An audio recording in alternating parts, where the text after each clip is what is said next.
तिघांमध्ये tough fight आहे आता, पण सांगू नाही शकत काय असं एक्झॅक्ट निकाल काय लागला असं. कोणी पण निवडून नाही शकतो तिघांमध्ये. आता अण्णाचं जास्त जोर आहे, शक्यता अण्णाचं जास्त आहे, पण तरी शिट्टे आणि आपलं मशाल आणि अण्णा धनुष्यबाण तिघांमध्ये टपच चालाल, पण विनिंग अण्णाचे जास्त चान्स आहे. जिल्ह्याचं काय चित्र दिसतं तुम्हाला? नाशिक जिल्ह्यामध्ये महायुती महाविकास आघाडीचे किती जागा आहेत? नाशिक जिल्ह्याचं नाही सांगा, आपल्या इथला मतदार सांगता येईल नांदगाव तालुक्याचं, पण एकूण महायुतीचाच जास्त जोर राहील ना. नाशिक जिल्ह्यात पण महायुतीत जास्त सीट लागेल. आणि राज्यात काय होईल? कोणाची सत्ता येईल असं वाटतं? महायुती. काय कारण?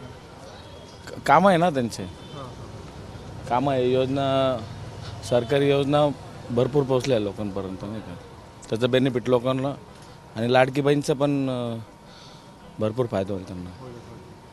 काय नाव तुमचं? भरत सोपे. काय निश्चित नाही सर, निश्चित काहीच सांगता येणार नाही आता. का बरं? काय कारण? 4 उमेदवार कॉम्पिटिशनमध्ये असल्यामुळे तरी काही नाही सांगू शकत. बरं, नाशिक जिल्ह्याचा विचार करता काय चित्र दिसतं तुम्हाला? म्हणजे आपल्या महाविकास आघाडी आणि 15 जागा आहेत नाशिक जिल्ह्यामध्ये. महाविकास आघाडी महायुतीला किती जागा मिळतील काय वाटतं? महायुतीची जास्त जागा निघायला पाहिजे.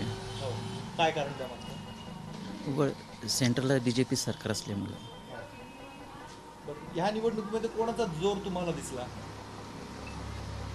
काही नाही, असं नाही सांगता येणार, कारण का सगळं भरपूर उमेदवार उभे आहे आणि 2-3 पक्षांची एक हे असल्यामुळे आज निश्चित काहीच नाही सांगू शकत. असं राज्यात काय होईल? सत्ता कोणाची? काय दिसतंय चित्र तुम्हाला? महाविकास आघाडीचं वाटते. 40-45% मतदान झालेलं आहे. चिन्ह काय आहे सांगता येणार नाही. तिघांमध्ये चांगली लढत आहे. आम्हाला वाटतं कांदे साहेब परत यावा, कारण त्यांनी कामं केलेली आहे. म्हणून जिल्ह्यामध्ये 15 मतदारसंघ आहे. काय चित्र वाटतंय तुम्हाला? BJPचा बी दिसतो आणि शिवसेनाचा बी दिसतो, दोन्ही दिसतात. कुठे जिल्ह्यामध्ये? हां. राज्याची परिस्थिती बघता काय वाटतं तुम्हाला? कोण परिस्थिती काही समजलं नाही अजून मला, पण मतदान चांगलं झालेलं आहे. तरी पण कोणाचा जोर वाटला तुम्हाला ह्या संपूर्ण? त्या सांगता नाही येणार.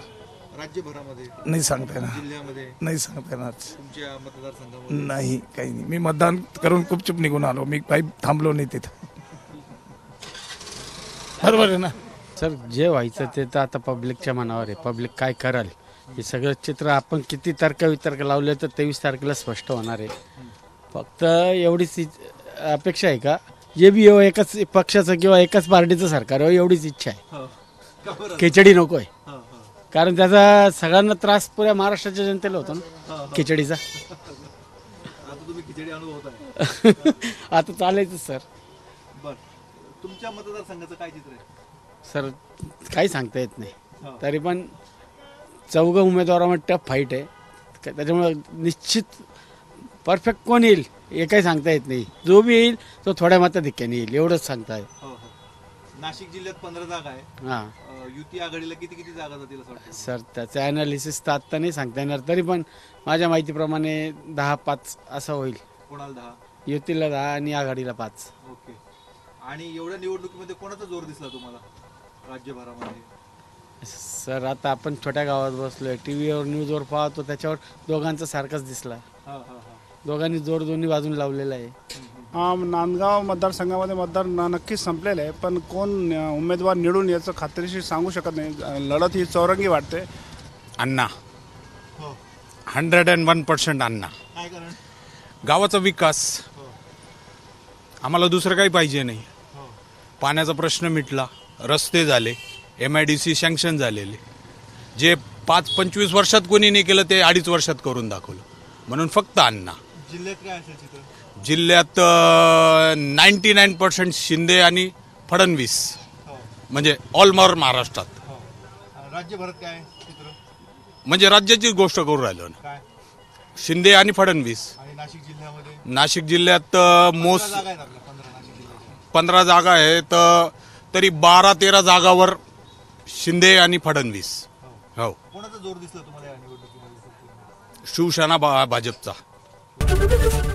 एबीपी माझा, उघडा डोळे बघा नीट.